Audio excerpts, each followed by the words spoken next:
Le chrétien et les émotions, 2 points, la tristesse et la peur. Je vais juste voir si celui-ci fonctionne ici. Voilà. Avez-vous déjà entendu parler des phrases telles que le chrétien ne doit jamais avoir peur, le chrétien ne doit jamais être triste, le chrétien ne doit jamais pleurer? Avez-vous déjà entendu parler de ce genre de phrases? Tu ne dois pas être triste et tu es chrétien, ça passera. Tu es chrétien, tu ne dois pas avoir peur. Très intéressant comme phrase cliché en fait, que nous entendons quelquefois et que nous reproduisons quelquefois aussi. Prenons un texte, Psaume chapitre 6, verset 8. Psaume chapitre 6, verset 8 nous dit, vous savez, c'est le roi David qui parle. Il dit, j'ai le visage usé par le chagrin. Et quand on essaie de comprendre ce que le mot chagrin veut dire, c'est triste. J'ai le visage usé par de la tristesse. Et donc, on a comme ça des phrases dans la Bible qui nous montrent que le chrétien, celui qui croit en Dieu, peut être triste. Alors, c'est vrai qu'il y a pléthore d'autres textes qui nous font croire plus ou moins que le chrétien ne devrait pas être triste. Par exemple, si on ne commence que par le début du chapitre 42, verset 5 des psaumes, le même roi David nous dit, oui, il est là. Le même roi David nous dit, « Pourquoi t'as battu mon âme et gémis-tu au-dedans de moi? Pourquoi t'as battu ?» Un questionnement, un peu comme s'il voulait dire, tu ne dois pas t'abattre. Et pourtant, juste après, au verset 6, il dit, « Mon âme est abattue au-dedans de moi. Aussi c'est à toi que je pense depuis le pays du Jourdain, depuis l'Hermon, depuis la montagne de Mitsar. » Et donc, en réalité, il est devant cette situation qui fait que quelque part, il sait, et nous le savons, que nous devons nous réjouir en toutes circonstances, mais que nous traversons quelquefois des situations qui nous rendent tristes, qui nous font peur. Tout simplement parce que la peur est une émotion. La peur est une émotion, la tristesse est une émotion, du latin ex movere, c'est-à-dire faire sortir ce qui est à l'intérieur et le manifester vers l'extérieur. Je m'explique. En réalité, quand on est triste et que les gens le voient de l'extérieur, c'est parce que l'intérieur est triste. C'est parce qu'il y a un chamboulement hormonal dans notre corps, dans notre cerveau, qui fait que nous soyons tristes et que cela se manifeste vers l'extérieur. Et c'est pour ça qu'on les appelle les émotions, ex movere, quelque chose de l'intérieur qui va vers l'extérieur. Et la définition la plus rapide que nous pourrions prendre pour l'émotion nous est proposée ici. On va voir.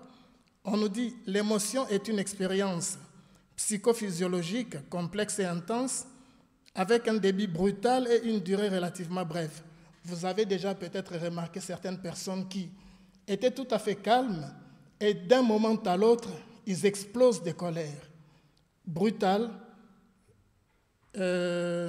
brève, très rapide, on ne s'y attendait peut-être pas nécessairement, et donc c'est avec un débit brutal et une durée relativement brève, de l'état d'esprit d'un individu lié à un objet repérable lorsqu'il réagit aux influences biochimiques et environnementales. Tout ça, c'est beau. Nous allons juste retenir que quelquefois, il peut arriver que notre cerveau soit touché par quelque chose ou par une situation et qu'immédiatement nous avons peur ou nous sommes tristes. Considérons par exemple, je ne sais pas, une personne à qui on vient d'annoncer le décès de quelqu'un. Pour ceux qui sont fanats, vous avez suivi le décès de la reine Elisabeth. Il y a des personnes qui étaient touchées très fortement et qui pleuraient, qui n'arrivaient pas à se retenir. Peut-être dans vos plus proches familles, vous avez des personnes qui vous ont quitté et que vous pouvez être touchés par la tristesse de façon abrupte comme ça. Ou alors la peur. Imaginez comme ce genre de vidéos comme ça, un peu des pranks que l'on fait. On introduit un mort dans un ascenseur. Tu étais dans l'ascenseur et immédiatement, lorsque la porte se referme, les morts se relèvent. Et alors, tu vas être là, tu ris parce que la personne, en fait, tu la vois baraquée, tu te dis, cette personne ne peut pas avoir peur, et les personnes sautent pour trouver la sortie. Donc, cette peur-là les prend au dépourvu, ils ne se sont pas préparés à la situation, et donc, les neurones bougent, les hormones bougent dans la tête, dans le corps, et ça se manifeste par la peur ou par la tristesse. Les émotions sont des réactions spontanées à une situation.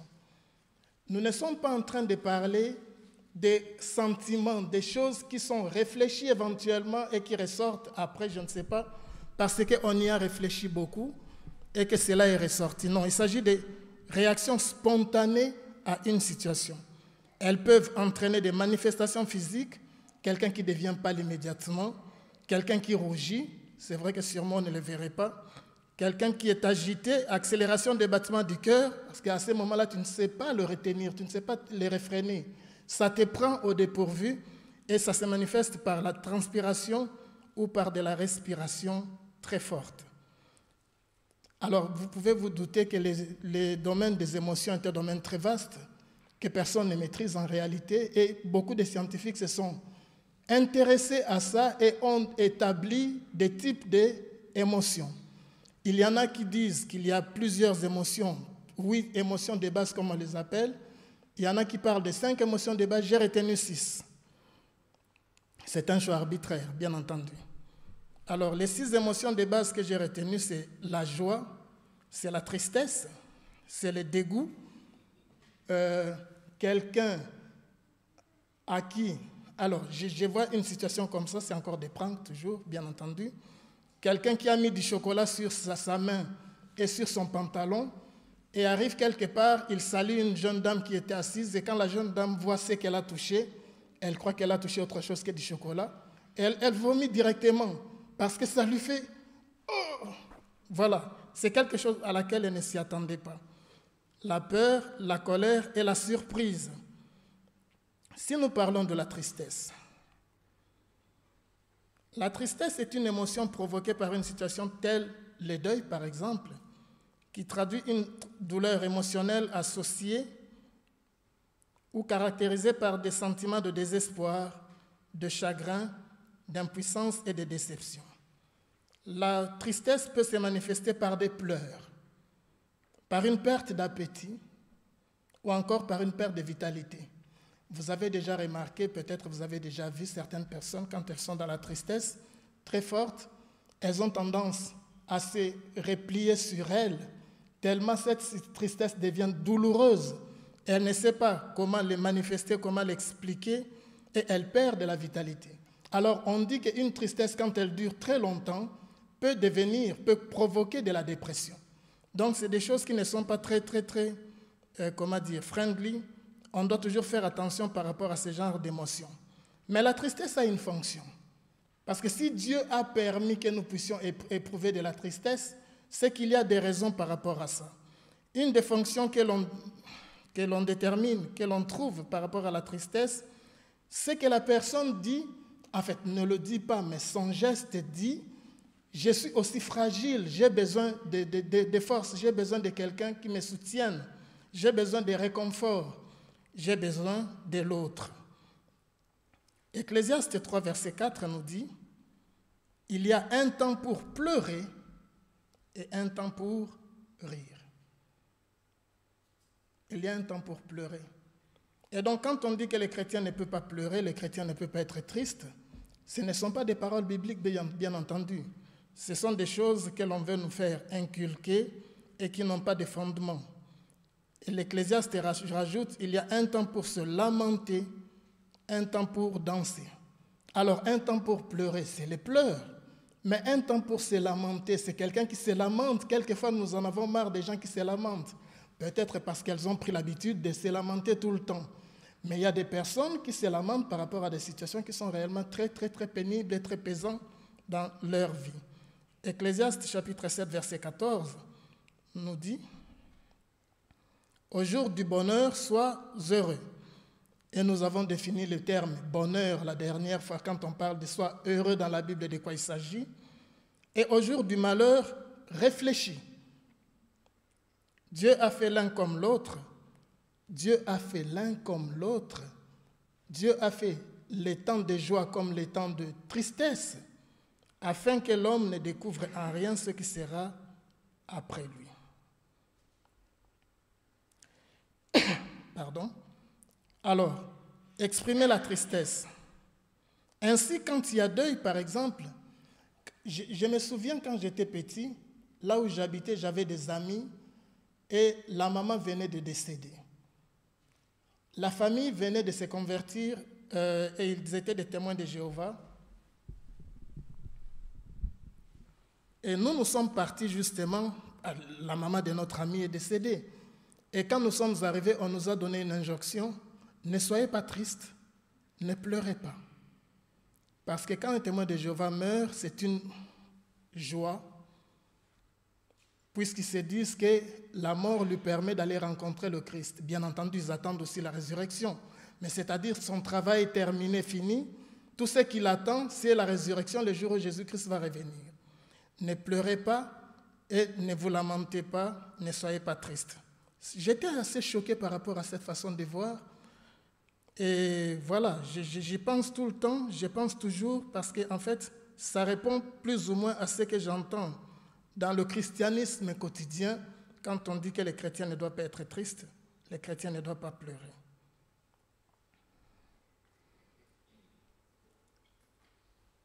Quand nous sommes frappés par les deuils, il est normal que nous puissions passer par les différents stades de deuil.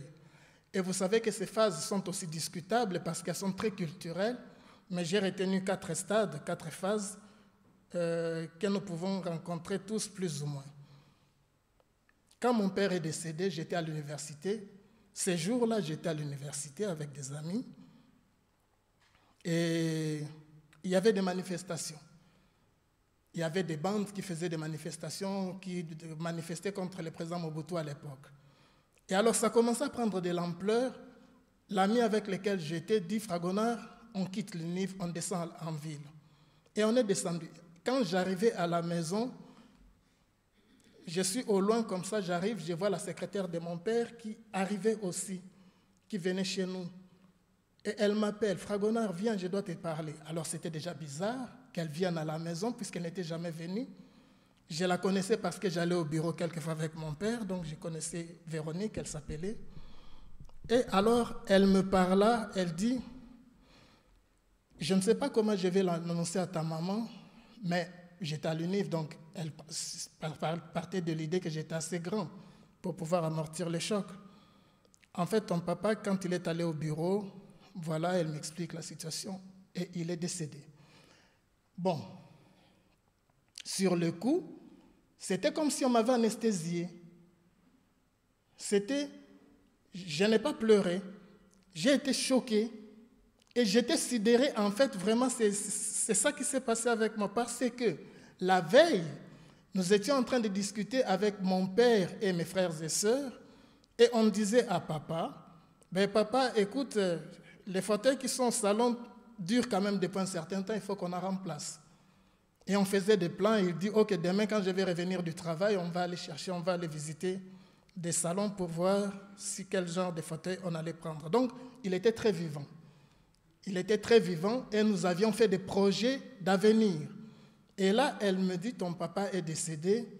Oh, ok, on va entrer, tu vas l'expliquer à ta maman calmement, comme ça on va aller reconnaître les corps à la morgue. Choc et sidération. Après, nous sommes allés à la morgue. Et là, on ouvre le cercueil.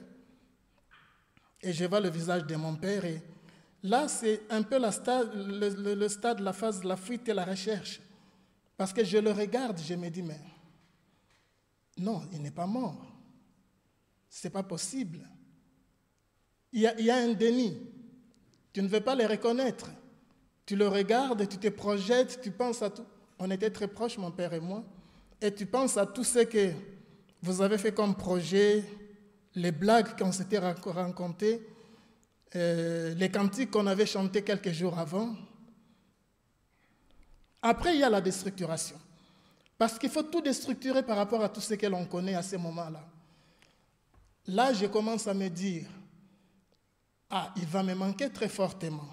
Mais ok, en même temps, Fragonard, tu sais qu'il est décédé et qu'il n'est plus là, vivant à côté de toi. Donc, j'ai besoin de lui, mais je dois savoir que si je le revois maintenant debout, vivant à côté de moi, ce n'est pas lui. Il faut dire qu'à l'époque, j'avais reçu déjà des études bibliques, on savait l'état des morts. Et donc, ça tourne, ça cogite dans la tête en même temps. Je sais l'état des morts. Mon père est décédé, ne va pas se réveiller.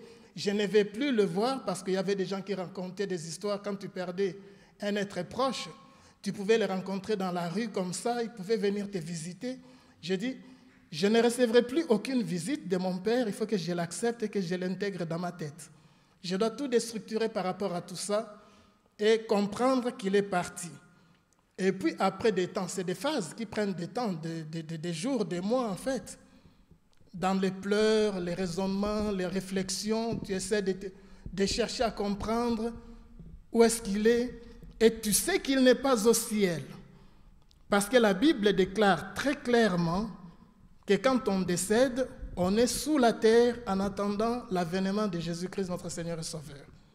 Tu sais qu'il n'est pas au ciel. Je sais qu'il n'est pas là en haut en train de me regarder et en train de gérer ma vie en disant « il va continuer à s'occuper de moi ». Tout cela, je le sais.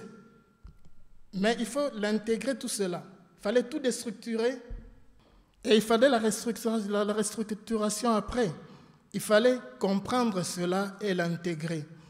Et alors, c'est là que c'est bien d'être entouré par des personnes de foi et des personnes qui comprennent les choses. Heureusement, je n'ai pas eu des personnes autour de moi qui me disaient « ne pleure pas ». C'est vrai que ces jours-là, je n'ai pas pleuré. Je crois que pendant toute une semaine, quand les deuils se faisaient à la maison et qu'on recevait des gens qui venaient, tous ces consorts, je n'ai pas pleuré. Je regardais.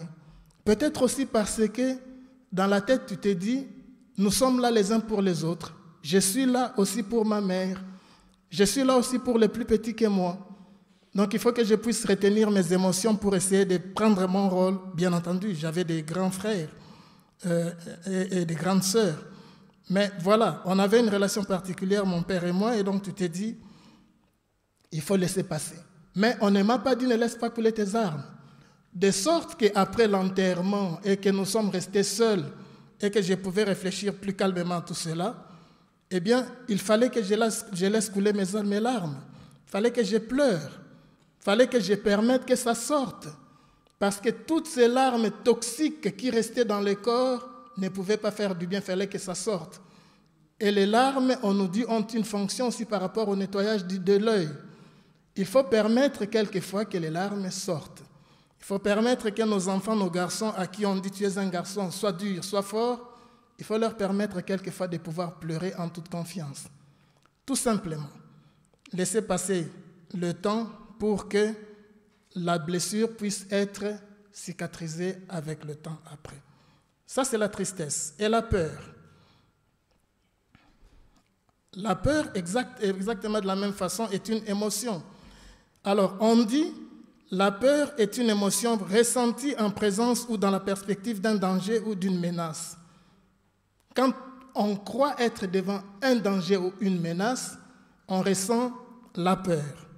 Elle est un instinct de conservation provoqué par l'analyse du danger et elle permet au sujet d'analyser justement les risques et de se demander, le danger qui est en face de moi, puis-je l'affronter ou est-ce plus sûr que je prenne la fuite? Tout simplement. Tout simplement. Et prendre la fuite ne signifie pas être lâche par rapport à un danger que je ne saurais pas vaincre. Il s'agit de faire une analyse intelligente et de prendre une décision qui est autant intelligente. La peur exprime un besoin de sécurité. Elle peut être soit paralysante. Vous savez, quelqu'un qui a peur peut se recroqueviller comme ça, se prendre sur lui-même parce qu'on s'est dit, c'est la fin. Imaginons que, et je n'imagine même pas, c'est horrible en fait cette situation. C'était dans un zoo et il y avait un tigre dans la fosse aux fauves. Vous avez peut-être déjà vu cette vidéo qui était horrible à regarder. Et il y avait quelqu'un qui est tombé dans la fosse au tigre. Alors, c'est vrai que là dehors, tu n'es pas dans la force, tu es en train de dire, lève-toi, essaye de... Non, non, le gars était recroquevillé sur lui-même. Et le tigre est venu juste le prendre par le cou et l'a traîné dans sa tanière. Et tu imagines la suite. J'aime pas les fauves. J'aime pas les fauves. Et tu imagines la suite. Elle peut te paralyser, la peur. Mais la peur peut être dynamisante. Elle peut te préparer à défendre. Alors, je regarde toujours beaucoup de vidéos comme ça animalières et vous avez une poule qui fait reculer un serpent qui voulait manger ses petits-enfants. Une poule qui attaque le serpent. Le serpent essaie, la poule continue parce qu'elle regarde ses petits poussins et elle veut les protéger. Pourtant, elle sait qu'elle n'est pas aussi forte que le serpent. Le serpent peut la mordre, peut la manger. Mais l'adrénaline et le cortisol qui sont générés à ces moments-là lui donnent la force de pouvoir croire qu'elle peut combattre le serpent. Croire. Et elle a réussi tellement à le croire qu'elle a fait croire au serpent qu'elle pouvait le battre. Et le serpent a reculé. Ce n'est pas toujours comme ça dans la vraie vie. C'était une vraie vie aussi, mais voilà. Donc, quelquefois, on peut analyser la situation et se dire, non, je dois battre en retraite par rapport à ceci. C'est aussi une force de savoir battre en retraite. Ou alors, tu peux te dire, devant cette menace, on est en train de menacer ta famille, tes êtres chers, tous ces consorts, tu te dis, je vais mourir avec eux. Et tu te lances dans la bataille pour donner les dernières forces que tu as peut-être à ce moment-là. Est-ce une honte ou un péché que de ressentir de la tristesse ou de la peur? Nous lirons en Matthieu chapitre 26, versets 37 et 38. Nous connaissons cet épisode. Ils ont été dans la chambre haute, ils ont mangé, ils ont partagé les pains de Pâques. Et puis Jésus est allé au Gethsémane il a pris quelques-uns de ses disciples. On nous dit ici qu'il prend Pierre et les deux fils de Zébédée, Jean et Jacques, les Boanerges. Il est avec eux au jardin et il commença à éprouver de la tristesse et des angoisses. À éprouver de la tristesse et des angoisses. Il leur dit alors, « Mon âme est triste à la mort.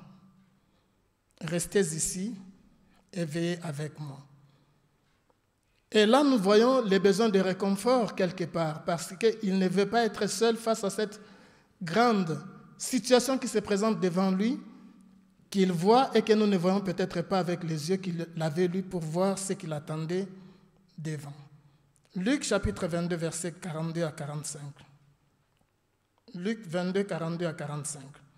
C'est Jésus. C'est le même texte, en fait, au même endroit à Gethsémane. Il est en train de prier, « Père, si tu voulais éloigner de moi cette coupe, toutefois, pas ma volonté, mais la tienne. » Alors un ange lui apparut du ciel pour le fortifier. Nous sommes en train de parler de Jésus là. Nous sommes en train de parler de Jésus. Il a lutté contre les 3 tentations dans le désert. Il est le Fils de Dieu incarné et il est Dieu. Philippiens 3, 2. Tout cela, nous le savons. Jean chapitre 1, au commencement était la parole était avec Dieu, la parole était Dieu. Jésus, l'angoisse est tellement puissante et la tristesse forte qu'il avait besoin d'être réconforté. Non seulement il a eu besoin d'avoir ses amis à côté de lui, mais Dieu va voir que cette situation est tellement douloureuse et tellement puissante qu'il va lui envoyer un ange du ciel. Et Jésus priait. Étant en agonie, Jésus priait instamment et sa sueur devint comme des grumeaux de sang qui tombaient à terre. Après avoir prié, s'éleva et vint vers les disciples qu'il trouva endormis de tristesse. C'est vrai qu'il leur avait raconté aussi, je serai trahi, tout ça, Seigneur, qui va te trahir? Et on ne le permettrait pas, tout ça, on connaît l'histoire. Ils étaient aussi tristes à côté de Jésus parce qu'en fait, nous nous souvenons qu'il est venu une première fois, il les a trouvés endormis, il leur dit, comment pouvez-vous dormir en un moment pareil? Comment pouvez-vous trouver du sommeil en un moment pareil? Vous savez, ce genre de personnes qui vous regardez la télé ensemble, il y a le bruit de la télé, et la personne pique son somme. Et toi, tu peux fermer les fenêtres pour mettre le noir complet dans la chambre, enlever tous les bruits possibles qui te stressent, qui te détendent, et tu ne trouveras de sommeil que peut-être 2 heures après avoir compté tous les moutons sur le plafond. Ils dormaient alors qu'ils étaient tristes. Mais peut-être que c'est la tristesse même qui les a fatigués, qu'ils ne savaient plus résister. Des tristesses et d'angoisses, nous dit-on, ces veines se rompaient pratiquement, provoquant de petites et multiples hémorragies internes. Alors, on peut se poser des questions. Comment est-ce que quelqu'un peut transpirer des grumeaux de sang? On peut se poser la question. Et c'est vrai qu'on s'est posé la question. Il y a beaucoup de gens du secteur médical ici dans la salle, je n'oserais pas raconter n'importe quoi. Mais on a pu, il paraît, observer ce genre de phénomènes quelquefois dans les yeux des gens. Peut-être pas sur la peau. On ne vit pas les mêmes angoisses que Jésus avait vécues. L'agonie que nous avons n'est pas comparable à celle de Jésus. Il portait le poids de l'humanité sur ses épaules. Nous n'en portons qu'une partie de nous-mêmes. On peut quelquefois observer ces phénomènes dans les yeux de quelqu'un dont les petits vaisseaux se rompent dû à la colère, à un manque de sommeil, à la prise de certains médicaments ou à la poussée de la tension artérielle. Ça arrive. Ça arrive que nos vaisseaux éclatent et que nous puissions se manifester beaucoup plus par les yeux. Mais il a transpiré, lui, des grumeaux de sang, tellement l'angoisse qu'il avait était forte. La tristesse et la peur, des émotions. Le problème n'est pas de ressentir ces émotions qu'on appellerait négatives, parce qu'elles restent négatives, même si elles sont là pour propulser l'humain vers lui-même, pour s'en sortir par rapport à des situations particulières. Ça reste des émotions négatives. Le problème, c'est de s'y installer. Savez-vous qu'il y a des tristesses que l'on pourrait aimer garder parce que ça crée une certaine mélancolie et qu'on ne se donne plus la force de sortir de ce genre de tristesse? D'ailleurs, beaucoup d'artistes sont des mélancoliques. Beaucoup d'artistes n'écrivent mieux que quand ils sont dans la tristesse. Il était dans une relation heureuse, il ou elle. Mais la relation, quand elle est morte, ce sont des hits qui sortent merveilleuses parce qu'on va parler de l'amour qui est parti, tout ce qu'on sort. La tristesse donne souvent des beaux poèmes, des belles musiques, des belles choses, tout ce qu'on sort. Donc on peut aimer cette situation de tristesse et on reste dans la mélancolie. Mais on nous conseille de ne pas toujours aimer ce genre de négations négatives, des émotions négatives, parce que quand elles perdurent, elles peuvent créer beaucoup d'autres choses qui sont très très mauvaises. La peur paralysante peut nous rendre... Un enfant, par exemple, il ne faut pas l'habituer à des peurs, parce que l'enfant peut être traumatisé et reproduire ses peurs quand il sera beaucoup plus grand. Et la tristesse, il paraît que quand elle dure longtemps, elle peut conduire à la dépression. Vous connaissez cette phrase? Tu ne peux pas empêcher les oiseaux de voler au-dessus de ta tête, mais tu peux les empêcher d'y poser leur nid. Tu ne peux pas empêcher la tristesse de venir à toi parce que ce n'est qu'une émotion, tu ne la maîtrises pas. Tu ne peux pas empêcher la peur d'être avec toi quand tu sors la nuit, par exemple, et que quelqu'un apparaît directement dans ton dos. Tu peux avoir un élan de peur comme ça. On ne peut pas s'empêcher ça. De la même façon que certaines autres choses, on dit le juste tombera, mais cette fois, il se relèvera. Parce que tomber, on peut tous tomber. Jésus a pleuré, Jésus était triste, Jésus a eu des angoisses. Après, c'est qu'est-ce que l'on fait de ces situations, de ces émotions que l'on peut ressentir? Est-ce que ça nous propulse vers d'autres dimensions? Est-ce que ce sont des tremplins qui nous aident à sortir de nous? Ou est-ce que ça nous détruit, ça nous paralyse? Parce que ça peut nous détruire et nous paralyser. En conclusion, les émotions comme la tristesse ou la peur sont des réponses naturelles, normales du corps face à certaines situations de la vie. La difficulté réside toujours généralement dans l'intensité et dans la durée, d'une part, ainsi que dans la perspective. En effet, Entretenir trop longtemps et trop fortement ce genre d'émotions peut épuiser les corps et les plonger dans la chronicité. On peut se faire aider. Il y a des situations où on ne peut pas s'en sortir tout seul. Imaginons que la tristesse suite à un décès, à un deuil, à une perte d'un être cher continue à s'abattre sur nous. Peut-être que nous n'avons pas les leviers nécessaires pour en sortir tout seul. Peut-être que nous devrions avoir la force de reconnaître qu'à ces moments-là, nous avons besoin de quelqu'un. Il y a des personnes qui subissent des situations difficiles, qui souffrent certaines choses, mais qui ne prennent pas la décision de consulter quelquefois quelqu'un d'autre qui est beaucoup plus... Il y a quelqu'un qui a raconté une phrase qui est belle, une dame qui dit « Quand je porte des lunettes, ça n'arrange pas, ça ne change pas l'état de mes yeux. Ça me permet de mieux lire, mais mes yeux restent mes yeux. Quand je les enlève, c'est toujours les mêmes yeux que j'avais avant. » Ainsi, quand tu visites, tu consultes un psychothérapeute, peut-être qu'il ne va pas enlever la situation de ta vie. Quand tu consultes un ancien pasteur, s'ils peuvent t'aider dans ces cas-là, ils ne vont peut-être pas réparer la situation pour laquelle tu les consultes. Tu les consultes pour un couple qui bat l'aile, qui va tomber à volo. Ils ne vont peut-être pas réussir à vous remettre ensemble. Mais ils vont peut-être t'aider à voir la situation avec une perspective différente. De sorte que tu puisses ne pas rester dans la paralysie et que tu puisses rebondir parce que ce que Dieu veut, c'est que nous ayons la vie et la vie en abondance.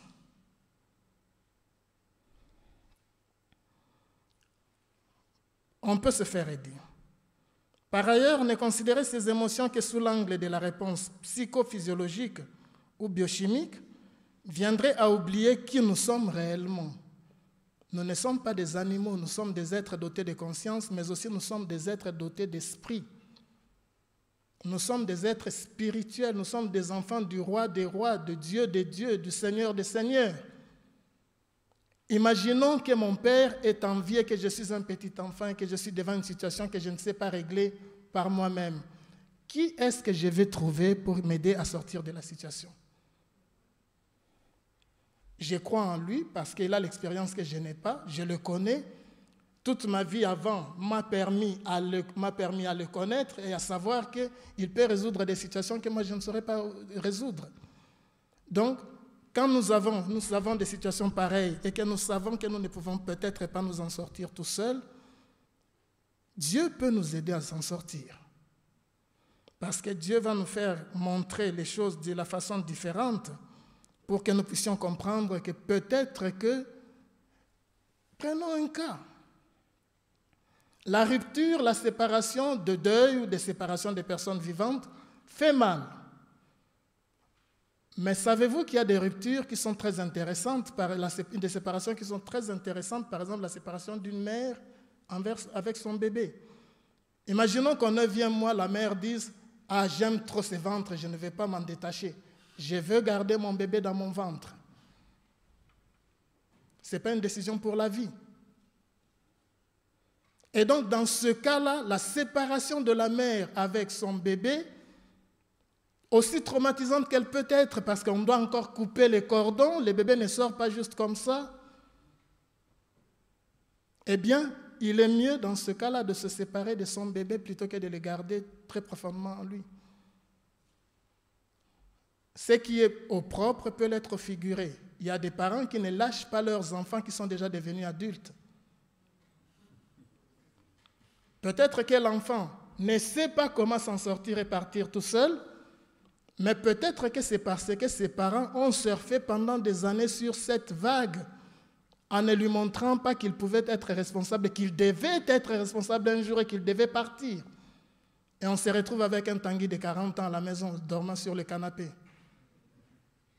Parce qu'on n'a pas donné les armes à cet enfant de pouvoir se détacher. Parce qu'on l'a culpabilisé chaque fois qu'il voulait peut-être se détacher en lui montrant qu'il n'était pas un enfant qui aimait ses parents. Ah oui, tu veux nous quitter, c'est ça, tu ne nous as jamais aimés, malgré tout ce que nous avons fait pour toi. On l'a tellement culpabilisé que le pauvre gars ou la pauvre fille croit qu'il faut qu'il reste chez ses parents. Et j'en connais des situations comme ça, où la fille est chez ses parents, mais elle les déteste comme vous n'avez pas idée. Mais elle ne sait pas partir. Et elle est déprimée, elle est dépressive. De même, une autre question que nous pouvons avoir, c'est quand je ressens de la peur, de quelle peur s'agit-il? Quand je ressens de la tristesse, de quelle tristesse s'agit-il? Prenons l'exemple, vous connaissez l'histoire d'Amnon. Amnon, fils du roi David. Vous connaissez sa tristesse. C'était quoi sa tristesse? Il était triste. Il maigrissait.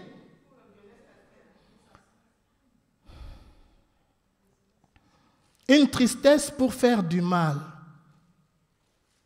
Et alors, c'est là qu'intervient, il y a une phrase qui dit, on devient généralement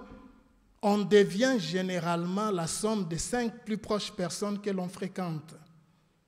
Notre cercle. Quelles sont les 5 plus proches personnes que nous fréquentons comme amis, comme parents? Généralement, on devient cela. Alors, si on est entouré par 5 personnes magnifiques, on dit « Alléluia ». Parce que ces personnes vont m'aider à m'élever. Imaginons que l'on est entouré par 5 personnes commères, embrouillantes, méchantes, ragoteuses. Qu'est-ce que je deviens? L'histoire d'Amnon, il était entouré par qui? Quand son ami le plus fidèle, son ami, vit qu'il était triste et qu'il pouvait l'aider, son ami, qu'est-ce que son ami lui propose? Des mauvaises choses. Dis à ton père, je suis malade, qu'il envoie ta soeur, tes frères à manger, mais qu'elle vienne seule et qu'elle fasse à manger. Dans ta chambre, le crime parfait. Mais imaginez qu'il était entouré par d'autres amis que ça. Toute l'histoire aurait changé. L'histoire du règne de David aurait été différente. Parce que le fait qu'il avait été entouré par une mauvaise personne, conseillé par une mauvaise personne, cette personne qui voit la souffrance de son ami ne commence pas par se poser des questions. Attends, tu souffres de quoi? Mais est-ce que tu es sûr que cette souffrance, tu ne te la crées pas toi-même? Est-ce que tu ne peux pas t'en départir? Écoute, je suis ton ami, je ne peux pas permettre ça. Peut-être qu'Amnon aurait été fâché contre son ami, mais son ami aurait sauvé des âmes.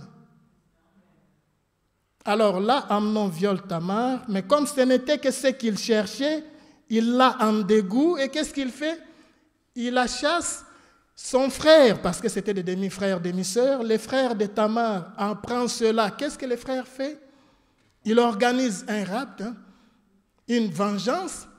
Il tue la personne qui a violé sa sœur. Ça crée quoi? Ça crée des désordres dans la famille. Absalom doit fuir devant son père parce qu'il considère son père comme un incapable. Son père qui doit fuir devant Absalom. Et Absalom qui meurt à cause de ses cheveux qui étaient très beaux et très longs. En fait, toutes ces histoires que l'on peut raconter. Par qui sommes-nous entourés? Par qui sommes-nous entourés? Choisir qui nous entoure est très, très, très important. Et analyser la souffrance que nous avons est aussi important. La tristesse que je ressens, c'est par rapport à la vie ou c'est par rapport à la mort? Est-ce que si j'ai satisfait ma tristesse, j'aurais apporté un plus ou est-ce que j'aurais détruit un peu plus? La tristesse selon Dieu. Nous pouvons lire donc ce texte, 2 Corinthiens. Nous allons le lire juste un instant après. La tristesse selon Dieu. Quand nous fixons nos yeux vers les consommateurs de notre foi, Hébreux 12, verset 12, nous convertirons notre tristesse en la tristesse selon Dieu, laquelle seule est une tristesse qui peut nous sauver. 2 Corinthiens chapitre 7, verset 8 à 11. Quoique je vous ai attristé, c'est Paul qui est en train d'écrire aux Corinthiens, à qui il a envoyé une lettre qui les a attristés. Vous savez, quelquefois on est trop diplomate, vous comprenez? Et que l'on ne veut pas dire des choses qui blessent parce qu'on s'est dit, non, il faut caresser dans le sens du poil. Quelquefois, c'est important de ne pas être diplomate. Et Paul, ici, ne l'a pas été. Et il dit, quoique je vous ai attristé par ma lettre, je ne m'en répands pas. Je ne m'excuse pas de vous avoir attristé. Et si je m'en répands, si je m'en excuse, car je vois que cette lettre vous a attristé, bien que momentanément, bien que cette tristesse que vous ressentez n'est qu'une tristesse pour un moment, je me réjouis à cette heure, non pas de ce que vous avez été attristé, mais de ce que votre tristesse vous a porté à la repentance. Car vous avez été attristé selon Dieu, afin de ne recevoir de notre part aucun dommage. Nous ne voulions pas vous faire du mal par notre lettre, mais nous voulions que vous réagissiez, que vous preniez votre vie entre vos mains. En effet, la tristesse selon Dieu produit une repentance à salut, dont on ne se répand jamais, tandis que la tristesse du monde produit la mort. La tristesse d'Amnon a produit des morts, parce que c'était une tristesse selon le monde. Et voici cette même tristesse selon Dieu, quel empressement n'a-t-elle pas produit en vous? Mais quelle justification, quelle indignation, quelle crainte, quel désir ardent, quel zèle, quelle punition. Vous avez montré à tous égards que vous étiez purs dans cette affaire. Donc on peut être triste. Vous connaissez ce texte dans les Béatitudes. Nous en avons parlé. En marche les affligés. Heureux les affligés, car ils seront consolés. Mais comment est-ce qu'on peut être heureux en marche quand on est triste? Parce que ce n'est pas d'une tristesse du monde. Est-ce qu'il vous arrive d'être triste? Ne répondez pas tous à la fois. Comment ne pas l'être, dirais-je? La question même n'a pas de sens. Comment ne pas être triste aujourd'hui? Comment ne pas être triste quand tu sais que dehors, il y a des gens qui meurent sans avoir connu le Christ, alors qu'il n'y a qu'un seul chemin par lequel il faut passer pour aller vers le Père? Et peut-être même dans nos propres familles. Comment ne pas être attristé quand vous savez que vos propres frères, sœurs, enfants, parents sont morts ou mouraient sans avoir connu le Christ? Alors les Mormons ont contourné la chose. Ils disent, il est mort sans avoir connu le Christ, c'est pas grave, on va se baptiser pour lui. Vous le savez. Vous le savez. Heureux les affligés, heureux ceux qui sont tristes. Heureux ceux qui sont tristes à cause de la situation mauvaise et méchante dans ce monde. Quand vous savez que des entreprises expulsent des personnes dans les emplois, quand vous savez que le Parlement wallon coupe des fonctionnaires, licencie des gens, et que vous savez qu'il y a un certain monsieur greffier du Parlement wallon qui s'arrange pour chaque fois doubler les factures des travaux qu'il fait faire. Et encore, il ne faut pas que l'on m'accuse de diffamation parce qu'il n'est pas encore jugé. Vous vous rendez compte? Comment ne pas souffrir? Comment ne pas être triste d'une situation pareille? Comment ne pas être triste que Total vire des gens alors que le PDG de Total sait presque doubler le salaire avec des bénéfices qui creusent les plafonds? Comment ne pas être triste? Triste de ceux qui souffrent, qui n'ont besoin que de quoi? Ils ont besoin de quoi? Ceux qui souffrent. Juste avoir un toit au-dessus de leur tête, avoir un lit où dormir, avoir à manger, et ils ne demandent même pas du caviar. Des spaghettis feraient l'affaire. Ils ne demandent pas beaucoup. Mais il y a des personnes qui préfèrent gagner beaucoup trop, dont ils ne dépenseront même pas le quart de leur vivant, et garder d'autres personnes dans la pauvreté. Comment ne pas être triste de ça?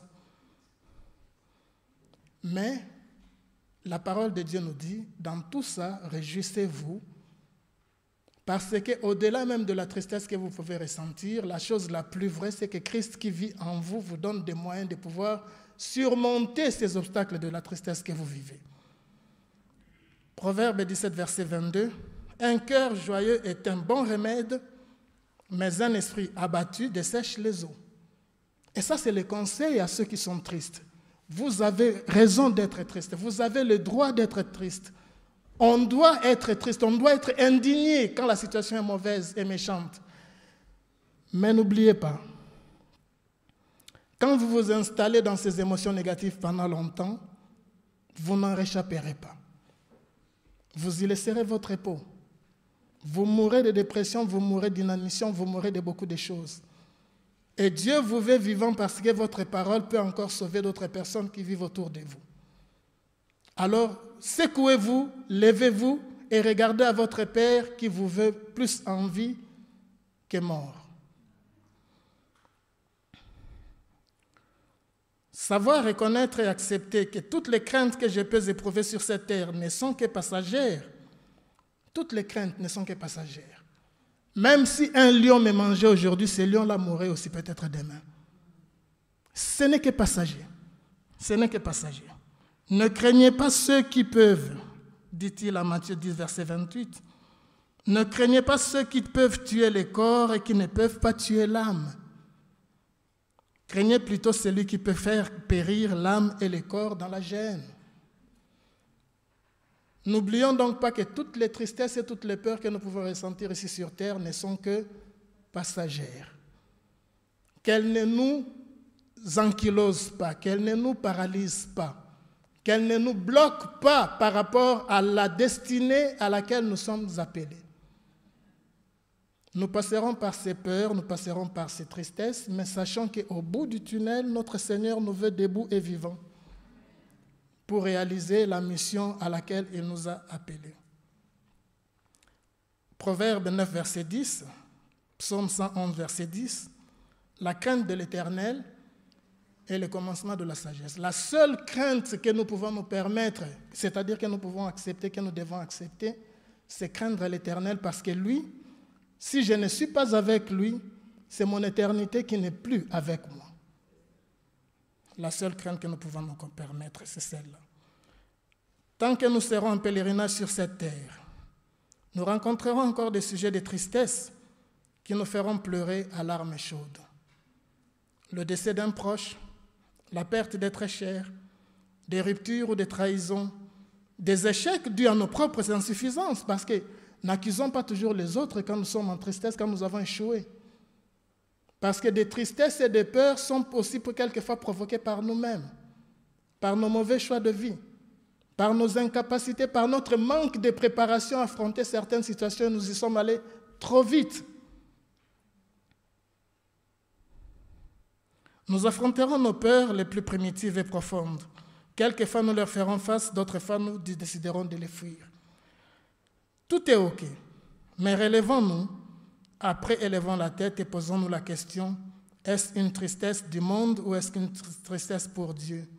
Cette peur, ne puis-je pas la vaincre au nom de Jésus?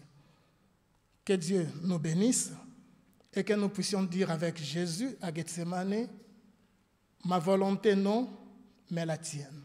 Au nom de Jésus. Amen.